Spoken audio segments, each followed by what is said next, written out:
मित्रांनो, कल्पना करा, तुमच्या गावावर जवळून जाणारा एक रस्ता अचानक तुमचं नशीब बदलून टाकतो. 24 तास वीज, इंटरनेटचं जाळं, थेट मुंबई नागपूरच्या बाजारपेठेशी जोड आणि तुमच्याच मातीत रोजगार. हे स्वप्न नाहीये मित्रांनो, ही आता प्रत्यक्षात उतरणारी योजना आहे. समृद्धी महामार्गालगतची तब्बल 42 गावं आता हायटेक होणार आहेत आणि यातली सगळ्यात मोठी गोष्ट आहे छत्रपती संभाजीनगर जिल्ह्यातील गावांचा मोठा वाटा आहे.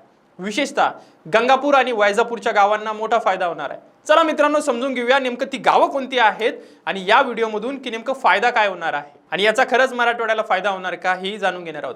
नमस्कार, मी आपल्या सर्वांचा मित्र अक्षय ताटे आणि आपण बघतायत सत्य पे सत्ता. प्रश्न तुमचे, आवाज आमचा. चला मित्रांनो, सुरुवात करूया आजच्या या विषयापासून. राज्य मंत्रिमंडळाने एक मोठा आणि महत्त्वाचा निर्णय घेतला आहे. समृद्धी महामार्गावरील एकूण 16 इंटरचेंजच्या परिसरातील 292 गावांना विकासाच्या मुख्य प्रवाहात आणण्याचा. जे 292 गावं आहेत समृद्धी महामार्गाचे, त्यांचा तो विकास आहे. यातून स्थानिकांसाठी रोजगाराच्या नव्या वाटा सुद्धा खुल्या होणार आहेत. गुंतवणूक वाढणार आहेत, उद्योगांना चालना मिळणार आहे आणि याच मोठ्या योजनेच्या पहिल्या टप्प्यात 42 गावांची निवड करण्यात आली आहे आणि ज्यांचा कायापालट आता सुरू होणार आहे. आणि विशेष म्हणजे ही सर्व 42 गावं आहेत छत्रपती संभाजीनगरच्या जवळची. तर राज्य सरकारने या 292 गावांसाठी MSRDCला म्हणजे महाराष्ट्र राज्य रस्ते विकास महामंडळाला विशेष नियोजन प्राधिकरण म्हणून नियुक्त केलंय. याचा अर्थ काय की आता या संपूर्ण पट्ट्याचं नियोजन आणि विकास आराखडे MSRDCच्या हाती जाणार आहे आणि छत्रपती संभाजीनगर जिल्हा या नवीन धोरणाचा सर्वात मोठा लाभार्थी ठरणार आहे. कारण राज्यातील सर्वाधिक प्रस्तावित ग्रोथ सेंटर्स या जिल्ह्यात आहेत. म्हणजे जवळपास 4 एक्झिट झोन आपल्याकडे आहेत. MSRDCचे जवळपास 1.78 लाख हेक्टर क्षेत्रावर समृद्धी महामार्गालगत विकास आराखडे तयार करणार आहे. आता मित्रांनो, हायटेक गाव म्हणजे नेमकं काय हा प्रश्न तुम्हाला पडू शकतो. तर नेमकं समजून घेऊया. या गावांमध्ये स्मार्ट पायाभूत सुविधा उभारल्या जाणार आहेत. म्हणजेच 24 तास वीज पुरवठा, डिजिटल कनेक्टिव्हिटी, शुद्ध पिण्याचं पाणी आणि भूमिगत सांडपाणी वाहिन्यांचं संपूर्ण जाळं. याशिवाय महामार्गाचा फायदा घेत या भागात आधुनिक गोदामं, कोल्ड स्टोरेज आणि लघु उद्योगांसाठी विशेष क्षेत्र राखीव ठेवली जाणार आहेत. विचार करा मित्रांनो, उद्या इथेच मॉल्स उभारले जाणार आहेत, हॉटेल्स, कमर्शियल कॉम्प्लेक्स बांधले जाणार आहेत आणि स्थानिक बाजारपेठेसाठी पूर्णपणे नवी व्यावसायिक विश्व तयार होणार आहे. पण मित्रांनो, या सर्वात महत्त्वाची आणि शेतकऱ्यांच्या जिव्हाळ्याची गोष्ट कुठली असेल तर तीही या योजनेसाठी शेतकऱ्यांची जमीन सक्तीने घेतली जाणार नाही. हे ध्यानात घ्या.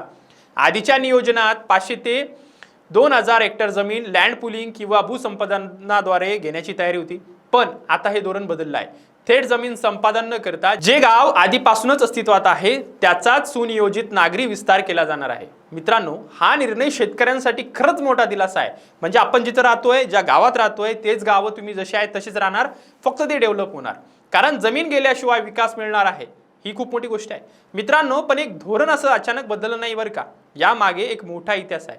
सुरुवातीला MSRDCने 18 ग्रोथ सेंटर्स आणि नवीन टाउनशिपची योजना मांडली होती, ज्यासाठी 500 ते 2000 हेक्टर जमीन शेतकऱ्यांच्या सहभागातून लँड पुलिंगद्वारे घेण्याचा प्रयत्न झाला. पण मित्रांनो, या लँड पुलिंगला अनेक ठिकाणी शेतकऱ्यांकडून फारसा प्रतिसादच मिळाला नाही. आमच्या जमिनी आहेत, त्या आम्ही तुम्हाला कशासाठी देऊ. त्यामुळे सरकारला ही नवीन टाउनशिप योजना मागे घ्यावी लागली. संबंधित अधिसूचना रद्द करण्यात आल्या आणि त्याऐवजी MSRDCला विशेष नियोजन प्राधिकरण म्हणून नियुक्त करण्यात आलं. मित्रांनो, यातून एक गोष्ट स्पष्ट होते की सरकारने शेतकऱ्यांच्या नाराजीची दखल घेतली आहे आणि जमीन न घेता अस्तित्वात असलेल्या गावांचाच नियोजनबद्ध विस्तार करण्याचा शहाणपणाचा निर्णय घेतला आहे. त्यामुळे ती चांगली गोष्ट आहे. आणि रोजगाराच्या दृष्टीने विचार जर केला तर हे चित्र खरंच आशादायी आहे. नवे उद्योग, लॉजिस्टिक पार्क आणि व्यावसायिक केंद्र उभी राहिल्यामुळे स्थानिक तरुणांना त्यांच्याच भागात मोठ्या प्रमाणावर नोकऱ्या मिळणार आहेत. आणि यामुळे काय होईल माहितीये, शहरांकडे होणारं स्थलांतर थांबेल. विशेषतः आमच्या मराठवाड्यातील लोक जे पुण्याकडे पळतायत, पोरं पुण्यासाठी मरतायत, आपल्या मराठवाड्यातली जी पोरं रोजगारासाठी पुण्या मुंबईच्या दिशेने धावतायत, ती थोडी बंद होतील. इथेच आपल्या मातीत राहून प्रगती करतील. शिवाय स्थानिक शेतमालाला आणि आपण जे पिकवतोय त्याला थेट समृद्धी महामार्गाच्या माध्यमातून मुंबई नागपूर सारख्या मोठ्या बाजारपेठांशी जोडण्याची सुविधा निर्माण केली जाणार आहे. म्हणजे शेतकऱ्यांच्या उत्पादनाला योग्य भाव आणि योग्य बाजारपेठ दोन्ही मिळणार आहे. मित्रांनो, आता सर्वात महत्त्वाचा भाग म्हणजे नेमकी कुठली गावं या यादीत आहेत. आपल्याकडे 5 झोन आहेत, म्हणजे 5 एक्झिट पॉईंट आहेत. वेरूळचा जो एक्झिट आहे त्यातले गावं घेतलेली नाहीयेत. तर घायगाव जांभरगावचं एक्झिट, हडस पिंपळगाव, सांगी आणि शेंद्रा या 4 मुख्य नोडमधीलच 42 गावांची निवड करण्यात आली आहे. शेंद्रा नोडमध्ये बनगाव, बाबर्डा, दुधाड, गाडे जळगाव, गेवराई कुबेर, हसनाबादवाडी, जयपूर, करमाड, लाडगाव, सटाणा आणि शेवगाव या 9 गावांचा समावेश आहे.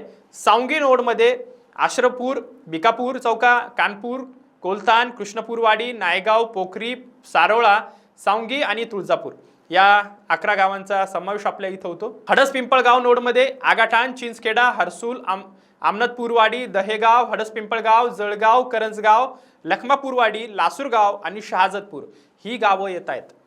आणि घायगाव जांभरगाव नोडमध्ये आगर सायगाव, चिचडगाव, घायगाव, जांभरगाव, मकरतपूर, मस्की, सटाणा, सिद्धपूरवाडी आणि तिडी या गावांचा समावेश आहे. तर मित्रांनो, अधिकृत आकडेवारी जर बघितली तर शेंद्रा नोडमध्ये 11 गावं, सावंगी नोडमध्ये 11 गावं, हडस पिंपळगाव नोडमध्ये 11 गावं आणि घायगाव जांभरगाव नोडमध्ये 9 गावं असं एकूण 42 गावं या यादीत समाविष्ट आहेत. मित्रांनो, यादीतील अनेक गावं वैजापूर गंगापूर तालुक्यातील आपल्याला बघायला मिळत आहेत आणि या भागासाठी ही योजना खरोखरच ऐतिहासिक ठरू शकते. विशेषतः वैजापूर तालुक्यात जे विधान परिषदेमध्ये जे येणारी गावं आहेत तीच जास्त दिसत आहेत, कारण मराठवाड्याला नेहमी विकासापासून दूर ठेवलं जातं असा आरोप होतो. पण इथे प्रत्यक्षात नियोजन आणि अंमलबजावणी दोन्ही एकत्र दिसत आहेत.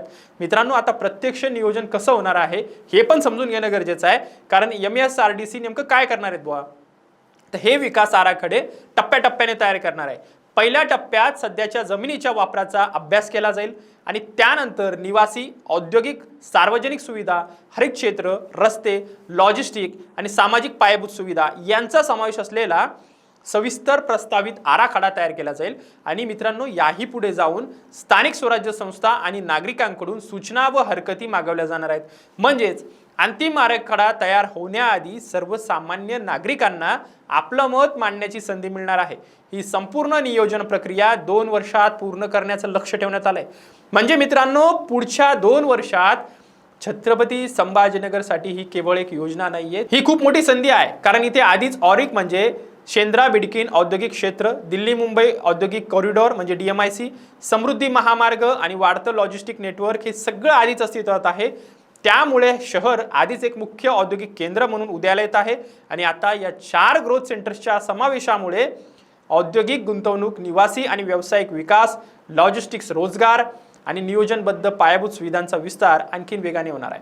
पण मित्रांनो, एक प्रश्न इथे अजूनही अनुत्तरित आहे बरं का. जिल्ह्यातील 4 केंद्रांपैकी 2 केंद्र छत्रपती संभाजीनगर महानगर प्रदेश विकास प्राधिकरण म्हणजेच CSMRDA च्या अखत्यारीत येतात आणि ही संस्था आधीच त्या भागांसाठी स्वतंत्र विकास आराखडे तयार करत आहेत. त्यामुळे MSRDC या 2 केंद्रांसाठी आराखडे तयार करणार का याबाबत अजूनही स्पष्टता नाही. मित्रांनो, हा गोंधळ लवकर दूर झाला नाही तर नियोजनातच विलंब होण्याची शक्यता नाकारता येत नाही बरं का. पण मित्रांनो, इथेच थांबायचं नाही. MSRDCच्या नियोजनानुसार हा फक्त पहिला टप्पा आहे. राज्यभरातील समृद्धी महामार्गावरील सर्व 16 इंटरचेंज परिसरातील एकूण 292 गावांना टप्प्याटप्प्याने हायटेक बनवण्याचा सरकारचा संकल्प आहे. म्हणजेच आज ज्या 42 गावांची निवड झाली आहे ती फक्त सुरुवात आहे. पुढच्या काही काळात याच मॉडेलवर इतर गावही विकसित होणार आहेत. मंडळी, इथे एक महत्त्वाचा प्रश्न उभा राहतो बरं का, की या गावांना लागून असलेल्या इतर गावांचंही काय होणार. तर याचं उत्तरही सकारात्मक आहे. कारण अनेकांचे प्रश्न असतील की माझ्या गावाच्या बाजूचं गाव आलं, माझं गाव आलं नाही, माझं गाव पलीकडेच आहे. जसं आगाठाणच्या बाजूला बागाठाण आहे, तर बागाठाणवाल्यांना वाटत असेल माझं गाव का नाहीये, तर त्यांचाही विकास या भागात होणार आहे. त्याचे फायदेही यांना झिरपणार आहेत. रोजगार आणि पायाभूत सुविधांचा लाभ शेजारच्या गावांनाही मिळणार आहे. तर मित्रांनो, ही योजना यशस्वी होण्यासाठी सर्वात महत्त्वाची गोष्ट कुठली असेल तर ती म्हणजे वेळेत अंमलबजावणी. कारण मित्रांनो, आपण याआधीही पाहिलं आहे की कागदोपत्री मोठ्या घोषणा होतात पण प्रत्यक्ष काम कासवगतीनेच चालतं. आणि त्यामुळे आता जनतेने आणि स्थानिक लोकप्रतिनिधींनी सतत पाठपुरावा करणं गरजेचं आहे, जेणेकरून ही हायटेक गावांची योजना केवळ कागदावर न राहता प्रत्यक्ष जमिनीवर उतरेल. तर मग मित्रांनो, तुमच्या गावाचा यात समावेश आहे का? कमेंटमध्ये नक्की सांगा. आणि तुमचं गाव या यादीत असेल तर खाली कमेंटमध्ये हेही सांगा की तुम्ही काय करणार आहात आणि तुम्हाला काय वाटतं, ही योजना मराठवाड्याचं चित्र खरोखरच बदलेल का? विशेषतः आपल्या छत्रपती संभाजीनगर आणि गंगापूर वैजापूरचं चित्र बदलणार का? तुम्ही कमेंटमध्ये नक्की कळवा. आणि गावातल्या प्रत्येक नागरिकांपर्यंत ही महत्त्वाची माहिती नक्की पोहोचवा. आणि चॅनल जर सबस्क्राईब केलं नसेल तर आत्ताच करा. धन्यवाद. 2 महिन्यानंतर सिंगापूर ब्रांचला प्रमोशन होतंय तुझं. कॉंग्रॅच्युलेशन्स. काय ग, तुला आनंद नाही झाला? मॅडम, तुम्हाला माहितीच आहे की मला PCODचा त्रास आहे. दिवसभर फटीग असतो, सारखा मूड स्विंग होतो. उगाच एवढी जबाबदारी कशाला घ्यायची? अगं एवढं सिरियस नाहीये ते. त्यावर सोपा उपाय आहे. डॉक्टर चाटेज होमिओपॅथी क्लिनिक. अगं किती जणींनी तिथे उपचार घेतलेत. महाराष्ट्रात अनेक ठिकाणी त्यांच्या शाखा आहेत.